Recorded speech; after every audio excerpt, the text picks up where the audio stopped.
ओम ओम ओम ओम।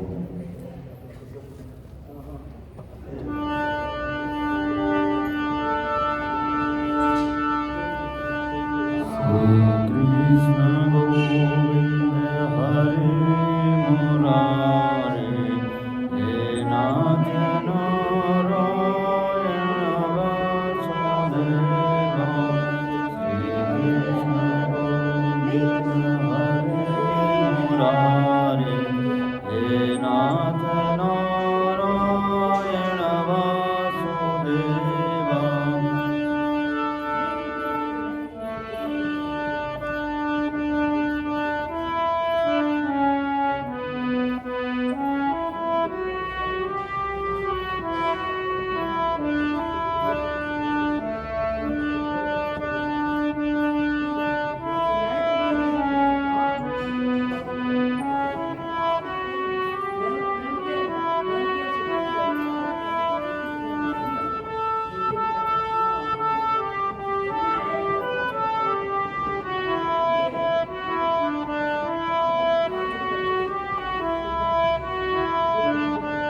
श्री कृष्ण गोविंद हरे मुरारे, हे नाथ नारायण वासुदेवा।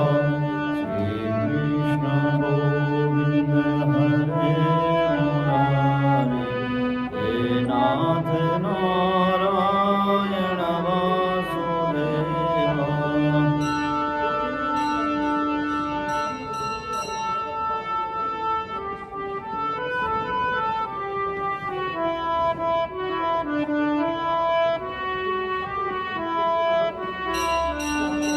हे नाथ नारायण वासुदेवा, हे नाथ नारायण वासुदेवा।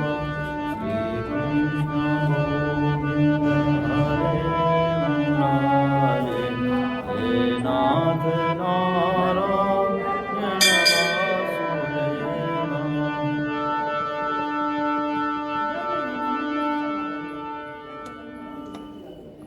बोले वासुदेव भगवान की जय। गुरु ब्रह्म गुरु विष्णु गुरुदेव महेश्वर, गुरु साक्षात् परम ब्रह्म, तस्मै श्री गुरुवे नमः। बर्हापीडां नटवरवपुः कर्णयो कर्णिकारं, बिभ्रतवास कनककपीशं, वैजयन्तीं च मालाम्। रन्ध्रान् वेणोरधरसुधया, पूरयन् गोपवृन्दैः, वृन्दारण्यं सुखदरमणं, प्राविशद्गीतकीर्तिम्।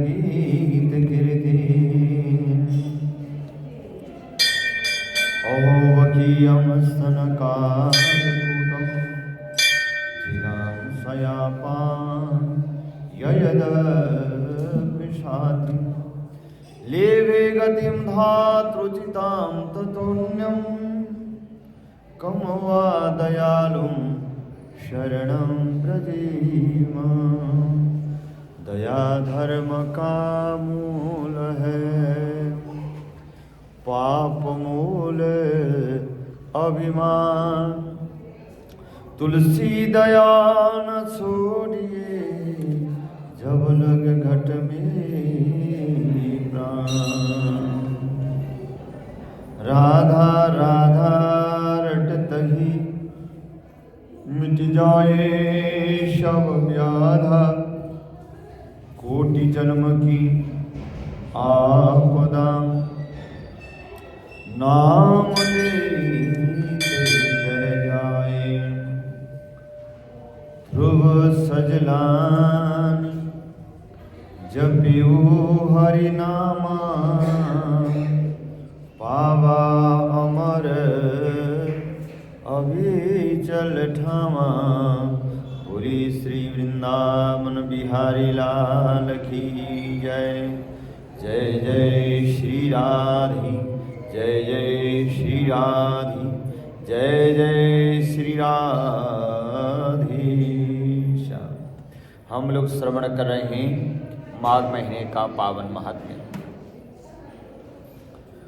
और यहाँ पर एक संवाद हो रही है पिशाच के साथ। पिशाच और देवदूती नाम के ब्राह्मण आपस में संवाद कर रहे हैं, और पिशाच कहता है, और हे मुनि, कि केरल देश का ब्राह्मण किस प्रकार मुक्त हुआ। ये प्रसंग उन्होंने कहा था। वेदनिधि ने कहा कि केरल देश का ब्राह्मण मुक्त हुआ, वो कैसे हुआ? बोले सो वृत्तांत मुझे बताइए। तब देवदूती कहने लगे कि हे पिशाच, केरल देश में वसु नाम वाला एक वेद तथा वेदांग का पारंगत ब्राह्मण रहता था। अच्छा, उनके पास और जो भी धन इत्यादि था, भूमि इत्यादि था, वो बंधुओं ने छीन लिया, जिससे वो अति निर्धन और दुखी होकर अपनी जन्मभूमि त्याग कर देश देश में घूमता किसी व्याधि से ग्रस्त हो गया, और अंत में भूख से पीड़ित वह विंध्य पर्वत पर जाकर वह मृत्यु को प्राप्त हो गया। उसका कोई बांधव न होने के कारण उसकी उचित धर्मादि क्रिया नहीं हुई, और न उसकी दाह क्रिया हो सकी। इस प्रकार क्रिया के लोप होने से निर्जन वन में पर्वत के कंदराओं में प्रेत बन करके चीर काल तक वास करता रहा। शीत पाप तथा भूख प्यास से पीड़ित हुआ पिशाच हाहाकार करके रोता हुआ वायु रूप में इधर उधर घूमता फिरता था। उससे कहीं भी सुख और शांति नहीं मिली, और वह अपने कर्म फल को भोगता रहा। कर्मों का फल बिना भोगे नाश नहीं होता, खत्म नहीं होता। जो लोग हवन, गोविंद भगवान जी का पूजन, अध्यात्म विद्या का अभ्यास नहीं करते, वह प्रमुख तीर्थों से जो विमुख रहते, जो दीन दुखियों को स्वर्ण वस्त्र तांबुल रत्न फल और जल नहीं देते, वह कर्महीन होते हैं। पाखंडी, कुटिल, चोर, ठग तथा जो बाल, वृद्ध और आतुर और स्त्रियों पर निर्दयता करते तथा उनका धन हरण करते, दूसरों का धन हड़पते, वह अवश्य ही ये कार्य तो निंदनीय कार्य है। ऐसा कार्य नहीं करना चाहिए, ये कार्य त्यागने योग्य है। और अग्नि लगा देना और जहर देना, झूठी गवाही देना, माता पिता बहन संतान और स्वामी तथा शरणागत का त्याग करने वाले, लोभी नास्तिक, दूसरों के गुरु देवता तथा वेद तथा धर्म की निंदा करने वाले, संपूर्ण तीर्थों में दान लेने वाले, गौ तथा भूमि के चोर तथा द्रोही तथा प्राणियों की हिंसा करने वाले, इन सभी को संसार में बारंबार लाखों योनियों में जन्म लेने से दुखदायी फल मिलते हैं। प्रेत, राक्षस, पिशाच तथा कुटिल चाल चलने वाले वृक्ष योनि में जन्म लेते हैं, और इनको इस्लोक तथा परलोक में लेस मात्र भी सुख प्राप्त नहीं होता। इसलिए निषिद्ध कार्यों को छोड़ना चाहिए।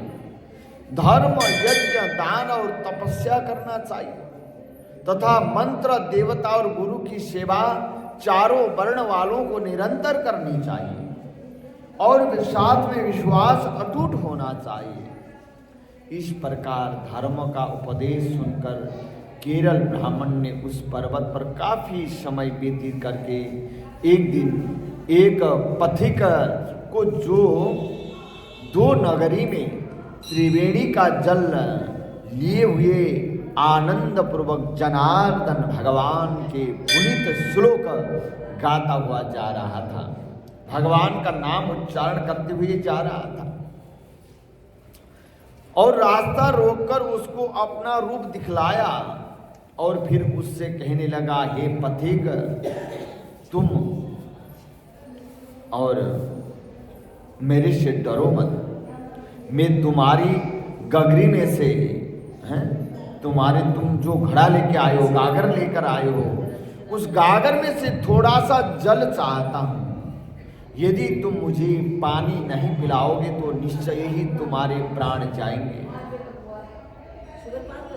देवदूत बोले, प्रेत का ऐसा वचन सुनकर उस राहगीरा ने आश्चर्य से पूछा, दुखों से दुखी, दुर्बल, मुरझाए हुए, निर्वस्त्र शरीर मगर जीने के इच्छुक, कुरूप और भयावने नील वर्ण चंचल नेत्र वाले तुम कौन हो, जिनका कर्म नहीं होता, जिन्होंने जीवन भर सत्कर्म नहीं किया, तो उनको प्रेत योनि मिलती है और लाखों जन्म में भी उनका उद्धार नहीं होता। बार बार अनेक प्रकार के नीच योनियों में जन्म लेने के बाद, कष्ट पाने के बाद, दैव संयोग से अगर कोई सत्संग मिल गया तो वो तर जाते हैं, अगर नहीं मिला तो भटकते रहते हैं। ये शास्त्र में लिखा है। बोली उसी प्रकार से वो कहते हैं, दुखों से दुखी होते हुए और मुरझाए हुए, निर्वस्त्र शरीर मगर जीने के इच्छुक, कुरूप, भयावने और डर लगने वाला, नील वर्ण चंचल नेत्र वाले तुम कौन हो, जो पैरों से पृथ्वी का स्पर्श नहीं करते और पृथ्वी में हवा में उड़ती हुई जा रहा था वो प्रेत पिशाच। बोले तुम्हारी बाहें तथा उधर मांस रहित है, खाली हड्डी हड्डी है, तुम कौन हो? उन्होंने पूछा। लोमस ऋषि कहने लगे, ऐसा वचन सुनकर प्रेत ने कहा कि हे धर्मनिष्ठ, मेरे ऐसा होने का कारण सुनो। मैं लोभी था, मलिन तथा क्रियाहीन था, कर्म नहीं करता था, लालची बहुत था, सर्वदा दूसरों के अन्न से पनपता तथा अकेला ही खाता था। अकेला खाना बनाना, अकेला खाना ये भी पाप बताया गया। बोले मैं अकेला ही खाता था, कभी दूसरों के दुख से दुखी नहीं हुआ, दूसरों के दुख देख करके मैं खुश होने लगा। हाँ, दूसरों के दुख में खुश होने वाले वो पिशाच बन जाते हैं। हाँ, और एक ग्रास भी मैंने भिक्षा, 4 ग्रास की जो पुष्कल होती है और 4 पुष्कल का एक हंतकार मैंने कभी दिया नहीं किसी को, न कभी बलि वैश्वदेव यज्ञ किया, न प्यासों को जल पिलाया। इतना ही नहीं, मैंने न कभी पितरों का श्राद्ध तर्पण वो भी नहीं किया और कभी देवताओं का पूजन भी नहीं किया, ब्राह्मणों का सत्कार भी नहीं किया, मेरे दान भी नहीं किया, जलदान नहीं किया जो जिसमें कोई मूल्य नहीं है, जल, और औषधियों का दान नहीं दिया, न कभी अतिथियों का सत्कार किया, न अंधे, वृद्ध, अनाथ एवं दीनों को अन्न से संतुष्ट भी नहीं किया, कुछ भी नहीं किया। जो पुण्य कार्य है वो तो किया ही नहीं। और गौग्रास भी कभी नहीं दिया। गौग्रास प्रतिदिन देना चाहिए, हमारा धर्म है, हमारा सनातन पद्धति है, जीने की पद्धति है। सनातन पद्धति जो है मनुष्य जीवन की पद्धतियां हैं। सनातन केवल धर्म मात्र न कहें, सनातन जो है ये जीवन की पद्धतियां हैं, कैसे जीना चाहिए। बोले और न कभी अग्नि में हवन भी नहीं किया। बेदीपात, संक्रांति, सूर्या, चंद्रग्रहण, अन्य पर्वों तथा कार्तिक के महीने की मुख्य तिथियों में, पितृपक्ष तथा माघ आदि की मनवादी तिथियों में ब्राह्मणों को कुछ दान दिया नहीं। कार्तिक के महीने में मैंने तिल सहित दीप दान भी मैंने नहीं किया। सौभाग्य तथा काम देने वाला स्नान भी मैंने कभी किया नहीं है। न माघ पौष में ब्राह्मण को स्नान करने से सर्दी लगने पर उनको अग्नि से कभी तपाया नहीं, लकड़ी दान नहीं किया। वैशाख, ज्येष्ठ आदि महीनों में ठंडा जल दान विशेष महत्व बताया गया है और उसमें मैंने ठंडा जल भी दान नहीं किया। और पेड़ लगाना सबसे बड़ी बात है, पेड़ लगाने की बात बताई गई है। हम लोग जन्मदिन में विशेष क्या करते हैं, जन्मदिन के दिन जन्मदिन के दिन हम लोग क्या करते हैं, दिए जलाते हैं, दिए बुझाते हैं। हमने कई बार इस बात को कहा, कई बार। और अब तो वैसे ही मंदिरों में भी, दरबारों में भी केक काटना शुरू कर दिया गया, है ना। तो यहाँ पर जन्मदिन के दिन एक पेड़ लगाने की महिमा बताई गई है। एक पेड़ लगाएं तो जिससे अच्छा हम लोग क्या करते हैं, खास करके पूजन जो होता है प्रकृतियों का पूजन होता है। जब तक वायु में ऑक्सीजन बना रहे तब तक हमें रोग नहीं लगता। ऑक्सीजन पेड़ से मिलता है। पेड़ लगाएं, हम दीर्घायु होते हैं। हम जिस दिन जन्मदिन मनाते हैं वो किस लिए मनाते हैं, हम चिरंजीवी हो जाएं, हमारी आयु लंबी हो, हम निरोग हो जाएं, तो उसके लिए जन्मदिन मनाते हैं। तो उसके लिए क्या करना पड़ता है, कर्म भी तो ऐसा करो। बोले एक पेड़ लगाओ, जिससे क्या होता है, ऑक्सीजन मिलती है? ऑक्सीजन से क्या होता है, रोग नहीं लगते और दीर्घायु तो वैसे ही तो बनेंगे। और केक काट के दीप बुझाने से दीर्घायु नहीं होते, पक्की बात है। और दिए तराए जाते हैं, दीपक जलाए जाते हैं, दीपक बुझाए नहीं जाते। इसलिए हमें संकल्प ऐसा करना चाहिए, हो सके जीवन भर में कम से कम एक आधे पेड़ तो लगा ही देनी चाहिए। लगाए हैं? हाँ, पशुपतिनाथ मंदिर में। अच्छा, यही लगा दो थोड़ा सा। गांव में तो लगाए पड़े, गांव में तो बहुत लगाए आम के पौधे। हमने तो बथेरे लगाए हैं, जो जंगल पड़ा है अभी जहाँ लगाए हमने, खेतों में लगाए, जहाँ लगाए हैं। कहने के तात्पर्य बहुत अच्छा, जन्मदिन के दिन पेड़ लगाने की महिमा है। हाँ, अगर कोशिश करें जीवन भर में कम से कम 2, 4, 10 पेड़ तो लगाए लें। शास्त्र तो ये कहता है हर जन्मदिन के दिन एक पेड़ लगाएं, हैं? मिल जाएंगे, ऐसा नहीं है बथेरे जमीन। आपने तो खाली दिल्ली दिल्ली देखी है। जन्मदिन के दिन विशेष करके पेड़ लगाने की महिमा। यहाँ पर क्या कहता है, वो विशाल कहता है मैंने पेड़ भी नहीं लगाया। हाँ, प्रकृति का पूजन। तो परमात्मा ने हमारी जो एक महल बनाई है शरीर रूपी, ध्यान सुने, देखो कितना सोच समझ के बनाई है।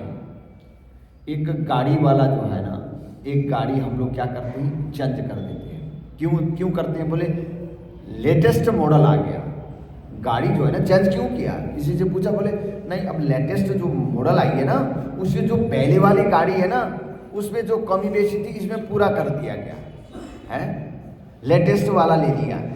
और दूसरे साल देखा तो दूसरे साल फिर नया ले लिया उसने। बोले अब एक बात देखें, कभी ये सोचा है कि ब्रह्मा जी विधाता ने जो हमारा शरीर बनाया है, ये सदियों से चल रही है, यही शरीर कोई चेंज नहीं किया। 2 कान है, दोनों कान वाले मनुष्य है ना, विधाता ने सोच समझ के बनाए। अच्छा, एक बात और है, और विधाता को ये भी पता था अगर कारणवश कोई मशीन खराब हो गया तो, जैसा हार्ट पेशेंट होते हैं, हार्ट में काम नहीं किया और उसके लिए जो नसें लगी हुई है ना, वो पैरों में दूसरा एक्स्ट्रा नसा लगा के भेज दिया। परमात्मा ने, विधाता ने ये पहले सोच रखे। उनका लेटेस्ट मॉडल आज से जो है ना सदियों पहले से चल रही थी। कितने चतुर्युगी बीत गए। ब्रह्मा जी के 50 वर्ष पूरा होकर के 51 वर्ष का शाम का समय चल रहा है अभी। और ब्रह्मा जी का एक दिन कितने का होता है, 4 युग, सत्य, त्रेता, द्वापर, कली, 4 युग बीत गए। 4 युग बीतने के बाद और 71 चतुर्युगी होने के बाद एक मनु का समय आता है। 14 मनु होते हैं। 14 मनवंतर बीतने के बाद ब्रह्मा जी की एक दिन पूरी हो गई। बोलिए गोविंद भगवान की। और उस समय से चल रहा है मनुष्य का ऐसा ही शरीर, 2 कान, 2 आंख, यही चल रहा है। एक आंख काम ना करे तो दूसरा है, दूसरे से एक से तो काम चलेगा। अगर दोनों ना दिखे, कई लोग क्या कहते हैं कि आंख बनवाई। हम पूछते हैं, मासी से भी पूछा था है, आंख बनवाई, बोले बनी बनाई नहीं आई थी। बनी बनाई आई थी, हमने ट्रीटमेंट किया, बनाया नहीं है ना। बना के आए दो चार कहाँ बनाए थी, बनी बनाई आई थी जन्म से।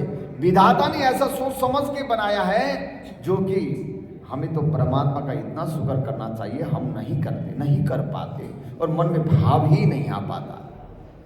तो उनके निमित्त हमें जन्मदिन के दिन एक पेड़ जरूर लगानी चाहिए। जन्मदिन के दिन जरूर बच्चों को भी ये कहना चाहिए कि जन्मदिन के दिन केक मात्र काटने से नहीं होगा, काटिए केक, दीप जरूर न बुझाइए, परंतु एक पेड़ जरूर लगाइए। बोलिए गोविंद भगवान की। उस पिशाच ने कहा था, मासी करी जिसको याद ही नहीं जन्मदिन तो क्या करेंगे पड़ेगी। हाँ, साल में एक दिन बैसाख की संक्रांति वाला दिन एक पेड़ लगा दो, आपका जन्मदिन उसी दिन है।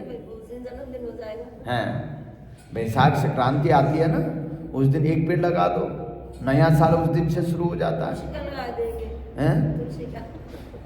नहीं, तुलसा जी तो आप पूजन के लिए घर में लगाते हो ना, वो तो लगाना ही लगाना है। एक पेड़ कहीं और लगा दो, हाँ, एक पेड़, किसी का भी पेड़ लगा दो, जो ऐसा पेड़ हो, पौधा मत लगाओ, पौधा नहीं, एक पेड़ लगाओ, अथवा पेड़ बनने वाला पौधा लगाओ, जिससे बड़ा पेड़ बने, जीवंत रहे। अशोक का पेड़ लगा दे। हाँ, अशोक का लगा दो, अशोक, आम का, पीपल हाँ, का। आम, पीपल, बरगद, इनका पेड़ लगा दो। बोले उसने क्या कहा, उस पिशाच ने कहा, मैंने पेड़ भी नहीं लगवाया, जिनके कारण से मैं पिशाच बना हूँ, मेरा शरीर भी नहीं है, मैं हवा के रूप में घूम रहा हूँ, पर भटक रहा हूँ। तो वो कहने लगा और कहता है, न कभी किसी प्राणी को बंधन से छुड़ाया, मैंने ऐसा भी नहीं किया, न कभी मृत्यु से डरने वाले किसी शरणागत की मैंने रक्षा भी नहीं की, और न दिन रात्रि तक उपवास करके मधुसूदन भगवान को तृप्त भी मैंने नहीं किया।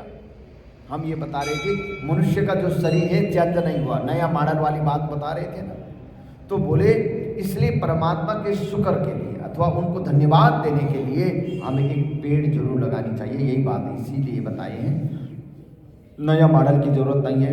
जो उनको पता था, भगवान जी को, विधाता को ये पता था, वृद्धावस्था आएगी, वृद्धावस्था में आंख कमजोर हो जाएंगे, बंदे चश्मा लगाएंगे तो कहाँ लगाएंगे, इसलिए कान पहले बनवा दिया बाहर का, सुनने वाला यंत्र अंदर है, चश्मा का स्टैंड बना दिया। स्टैंड, हाँ, ये सुनने वाला तो अंदर है ना, ये बाहर का नाभि हो तो चलता है। बाहर का जो बना रखे हैं, ये नाभि होना सुनाई जरूर देता, ये किस लिए है? बोले ये केवल ये वृद्धावस्था आएगी, आँख कमजोर हो जाएंगे, चश्मा लगानी पड़ेगी, इसलिए पहले व्यवस्था उन्होंने कर दी है। बोलिए गोविंद भगवान की। हाँ, नाक को सहारा बना दिए। तो कितना सोच समझ के बनाया, तो परंतु हम उनको धन्यवाद नहीं दे सकते हैं, देते हैं पंडित जी, हर समय हम नहीं दे सकते, बहुत बहुत शुक्रिया भगवान हमारे। सब लोग नहीं दे सकते, आप लोग दे सकते।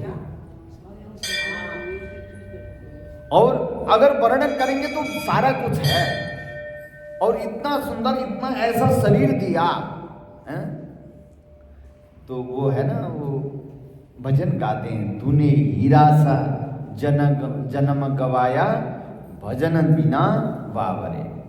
जन्म जो मिला है हीरा जैसा मिला है, पर इसमें जरूर, हाँ, कृपा हुई, बड़े भाग मानुष्य तनु पावा, बड़े भाग्य से मनुष्य जन्म मिला है, गोस्वामी तुलसीदास जी भी कहते हैं।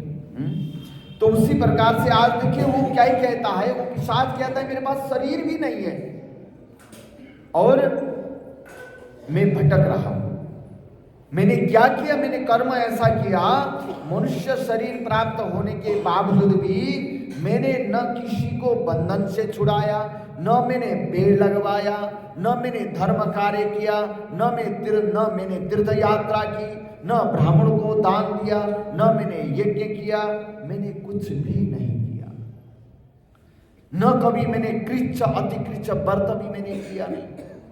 बोले हे ब्राह्मण देखो, पूर्व जन्म के बड़े बड़े कुर्य कर्मों के कारण मेरी यह विचित्र गति है। इस पर्वत पर भेड़िया तथा व्याघ्रों द्वारा मारे गए पशुओं का मांस, तोता इत्यादि से खाए हुए फल, नाना प्रकार के सुंदर सुगंधित रस भरे मुलायम मधुर मीठे फल, खाने योग्य अनेक फल तथा फूल भी हैं। सर्वत्र स्रोतों तथा झरनों में शुद्ध जल भी है।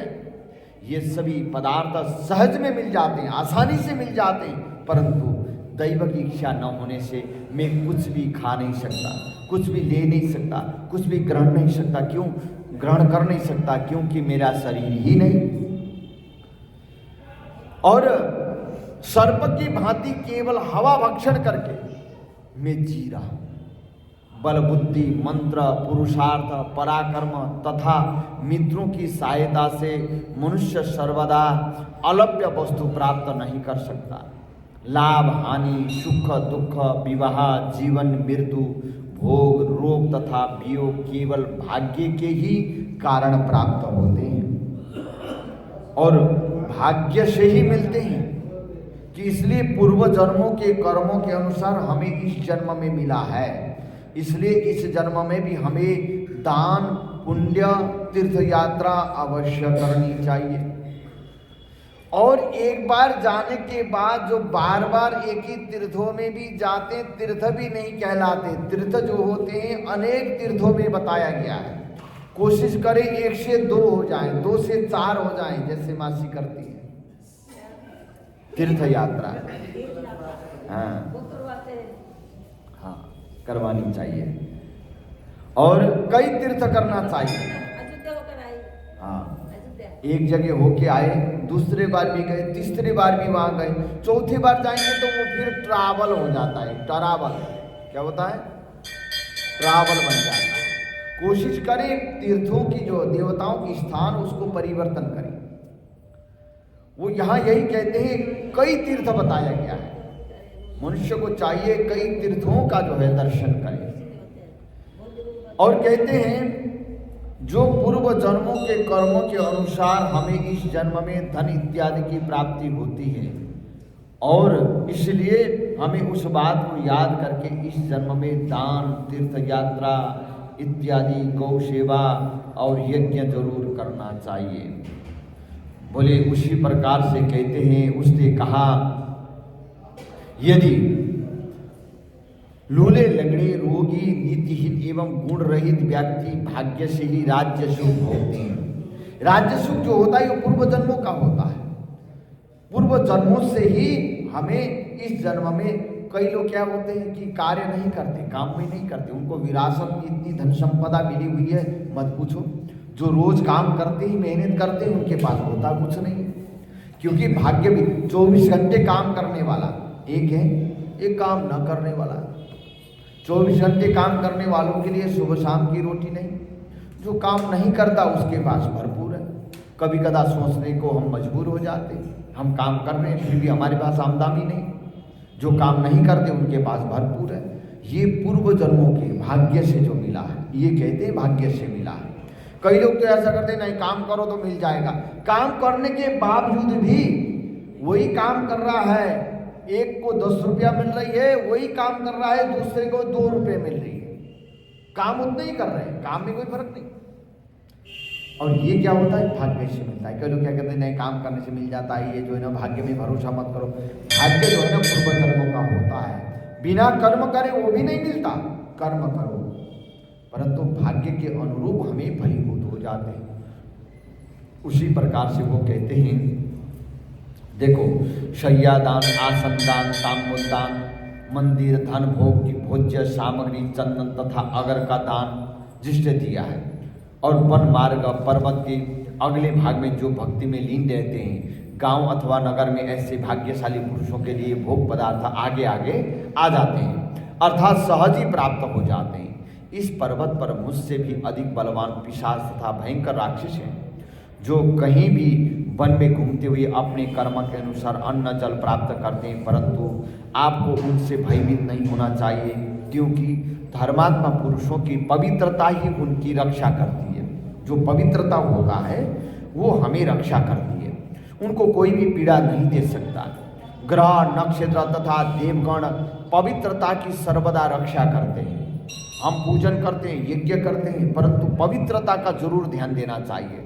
अगर पवित्रता ना हो तो हमारा यज्ञ सफल नहीं होता। हाँ, मन पवित्र होना चाहिए, वस्त्र पवित्र होना चाहिए, हैं? इन चीज़ों का ध्यान जरूर देना चाहिए।